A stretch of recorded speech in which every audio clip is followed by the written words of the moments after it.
welcome to ICT 290 for the spring 2016 semester. My name is Greg McConnell. I will be your instructor and guide for this fully online 8-week course. I want to begin by just providing you a little bit of information in the Get Started Here area. When you log into Blackboard and log into this course, you might have noted that you were taken to the page, the announcement page with this short little animated video that I put in there. And then a link to the Get Started Here area. This is, of course, where you want to get started, and this is where you ought to be right now if you're watching this video. So we're going to jump right into this menu area on the left here, and we'll get started. So the video that you're watching right now is located here. The very first thing you really should do with this course is to watch this video. I'm going to give you a little bit of an overview on the materials that are presented in this Get Started Here area. And what I generally, as a rule of thumb, tell students that you really should get through this Get Started Here area in the first day or two of the class. Okay, so I just want to go down through this page here and kind of go over each of these items for this video. I'll show you a little bit more in the menu area to the left over here as well, and then I'll post another video in the week 1 folder, which I'll show you in a few minutes. Okay, let's begin. The first thing that you want to do is to begin by opening the course syllabus. This is in the Microsoft Word format. I will put this in as a PDF as well in case anyone has any trouble viewing the Microsoft Word document.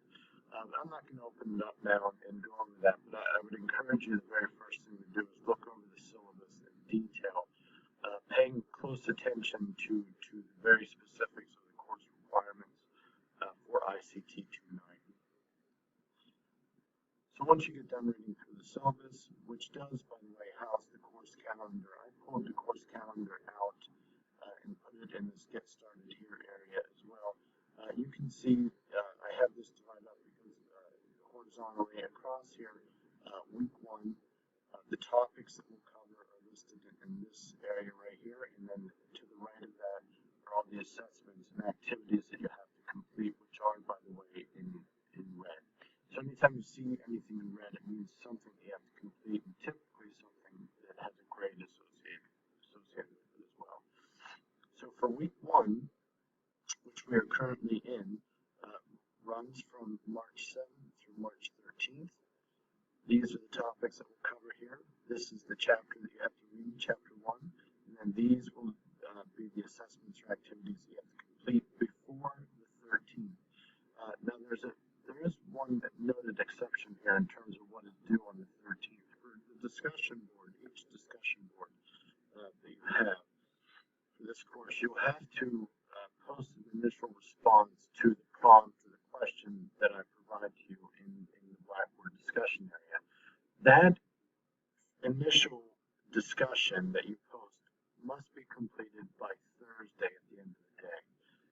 That due date is set in there for every discussion that you have for the week. So the course week opens each Monday, and by the end of the day, Thursday, you have to have your discussion board completed.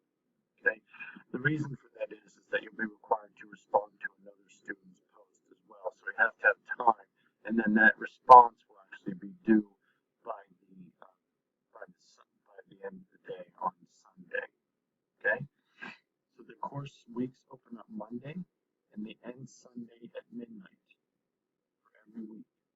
You can look at the calendar here, take a look at that, and then you can let me know if something isn't clear to you, or you have questions about any of the assessments, any of the activities that you have to participate in. I will tell you that there is a great deal of collaboration in this course, meaning group work, and I will work with you on that because this course is the foundation of it is built upon successful group work. We'll get into discussions on how to work together as teams. One of the very first things that you should complete is a survey related to the group work as well, and that's located in the week once you look through the calendar, take a look at all the assessments that are due, what's due each week, getting a good sense of the flow of the course, how it, when the weeks open, when they close, when due dates are when things are due, and all that good stuff. You can move on to the next section. Next, I just put in here the required textbook for the course. You will be using this textbook a great deal for this course, and I say that you can certainly find this textbook used. I mean, it's been in print for about a year now, so if you can get a used copy. But the important thing is you really have to have the third edition, because there are some significant changes from the second to the third edition of this textbook. Okay. So I put all that here for you, including the picture of what the book looks like, the ISBN number, and all that good stuff. Next here is just a little short video about communication. Online courses, I believe, one of the very foundations to success in an online course is effective communication.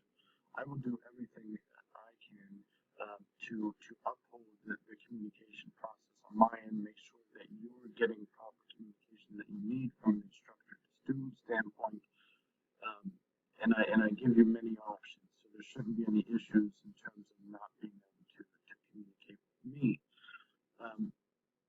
So there should be really, communication from instructor to student, which is what I'm doing right now.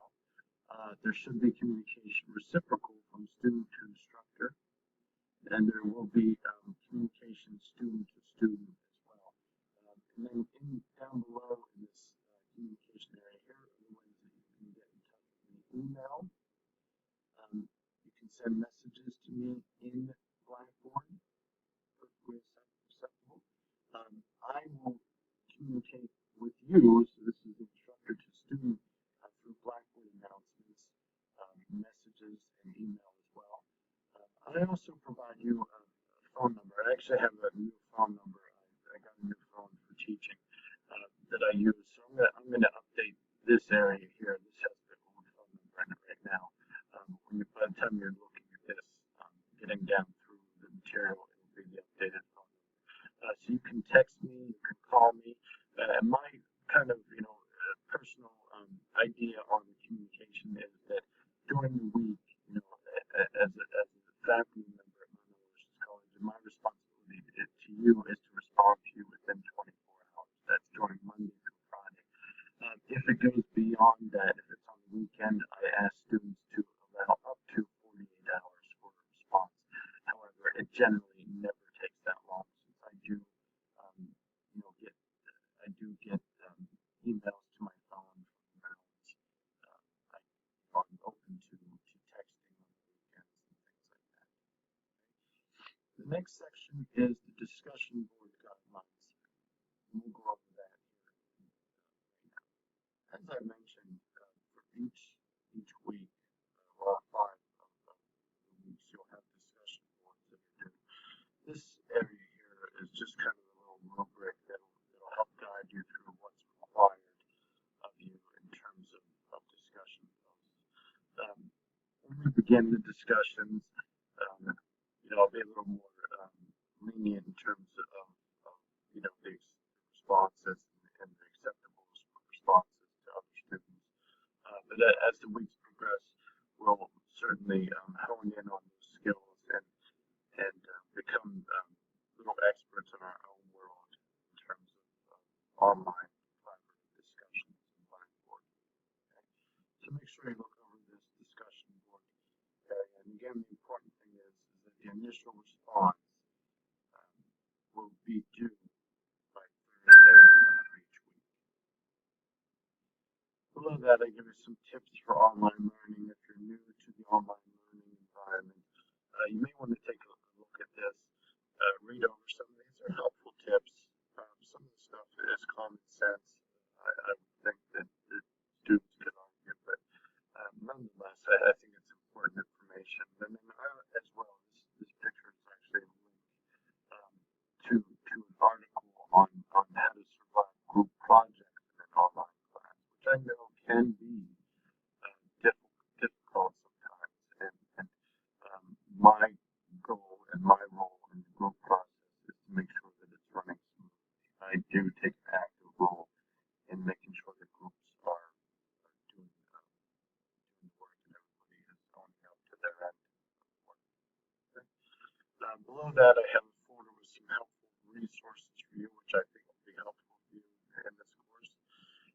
And then below that will be your first really um, assessment or activity that has to do, and that's the student introduction. So if you click on this link, it's going to open up the form for the student introductions, and each of you will then have to create a thread.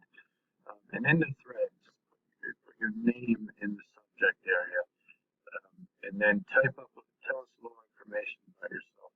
And what I would ask, if you wouldn't mind, I've been doing this for the past few semesters, is that in here you can either record a video by this link, or you can put an image right in your response here.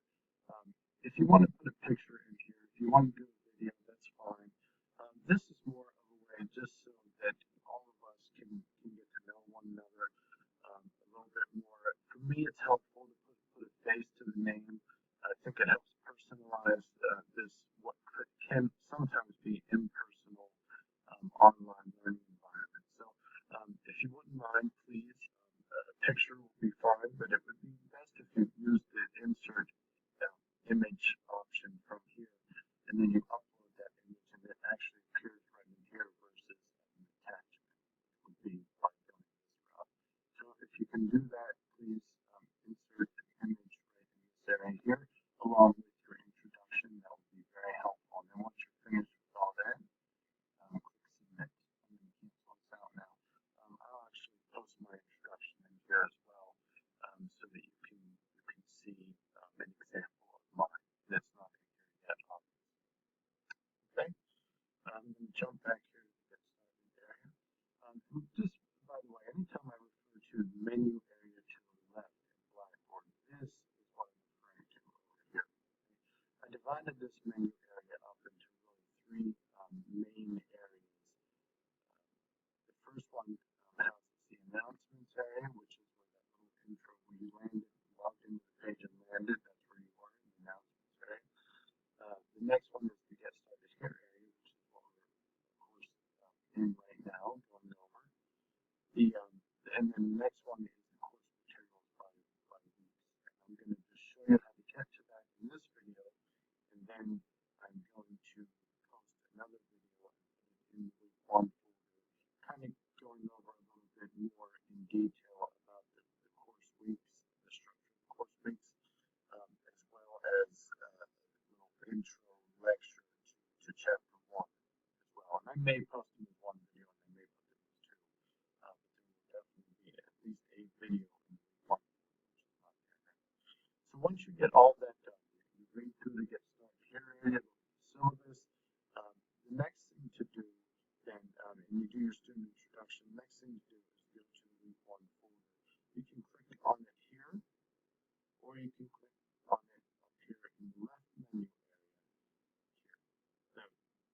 So they take you, both of those things take you to the same area. And what you'll see here is a folder. This is your week 1 folder. When you go into the week 1 folder, you'll be able to see PowerPoint. These are the assessments in red that I was talking about that will be due by this week. So you want to complete this assignment survey, information literacy discussion, exercise 1, part 1, and then there's a mini quiz as well. Again, I'm going to post another video on here and go over this in more detail in a bit. I believe for now that's it. Again, welcome to ICT 290 for the spring 2016 semester at Mount Aloysius College. I'm very much looking forward to working with you all in this course and learning, as I do every semester, from many, many, many students. Thank you.